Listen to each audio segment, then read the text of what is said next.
Andy, Carla, it's very important first to note that no one affiliated with NMSU's basketball team has been charged with a crime in this case. But before last week's New Mexico State win over UTEP in the Battle of I-10, as many as 10 officers walked into Greg Heyer's office at the Pan Am looking for 3 of his players who all played against rival UTEP later that night.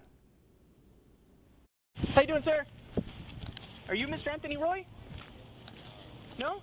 In the hours before the November 30th Battle of I-10 in Las Cruces, New Mexico State Police arrived on campus with search warrants from the Bernalillo County District Court for multiple members of the New Mexico State basketball program. That's not Anthony Roy? No. Marcelo and Isa. As many as 10 law enforcement officials went looking for NMSU players Anthony Roy, Isa Muhammad, and Marcellus Avery in the hours before the Aggies beat the Miners on their home court. We now know those 3 aided teammate Mike Peake after the deadly shooting in Albuquerque on November 19th. Police also gave paperwork to Associate Head Coach Dominique Taylor, who turned the gun Peake used over to law enforcement in the hours following the shooting. Hey, Mr. Taylor, we're going to give you a form with the return of inventory. Right before you leave, there's a little form saying that we got the phone.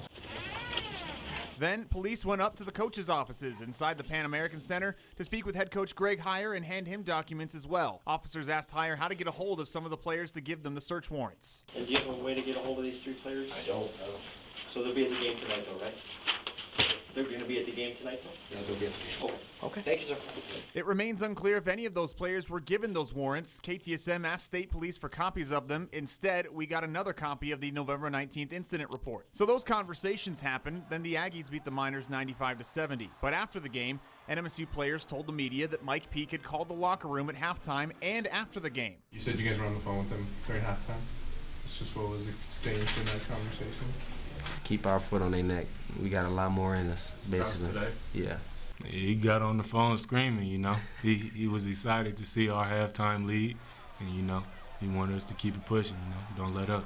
He was just saying he was hopping around in his place on one leg and how excited he was. Avery, Muhammad, and Roy were seen on surveillance footage aiding Peake after a deadly shooting on UNM's campus on November 19th. But take a listen to this phone call from November 19th between State Police and NMSU Deputy Athletic Director Bron Cartwright. So some of our guys already spoke to Michael at the hospital. He told us that he gave a weapon and his tablet to a couple of the other players, Isa Muhammad, Anthony Roy. If those items are in one of their rooms, you know, we need them to hand those things over like now. They're evidence, so we don't want anybody else to get hemmed up for tampering with evidence. Peake's gun, tablet, and phone were all handed over later that day by various New Mexico State University officials. Assistant coach Dominique Taylor is seen on body camera footage saying which players alerted coaches to the whereabouts of the items. Was it those guys that I mentioned?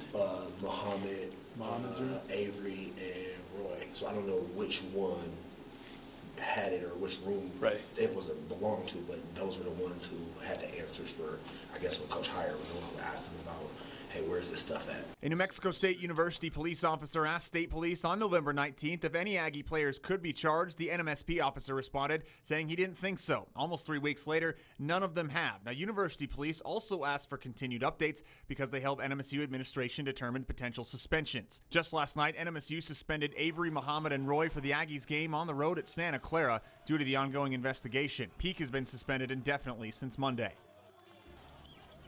KTSM has confirmed a Las Cruces Sun News report that Anthony Roy is on probation from a 2021 drug charge in Idaho. As I just said a second ago, Roy was suspended from last night's game at Santa Clara, did not make the trip to California for what the school called personal reasons. NMSU did not comment on this report on the search warrants tonight, citing the ongoing investigation. The story continues to develop. We'll keep you updated here on KTSM. Live in the studio, Colin Deaver, KTSM 9 News. Colin, thank you. And of course, more details there on KTSM.com. Meanwhile,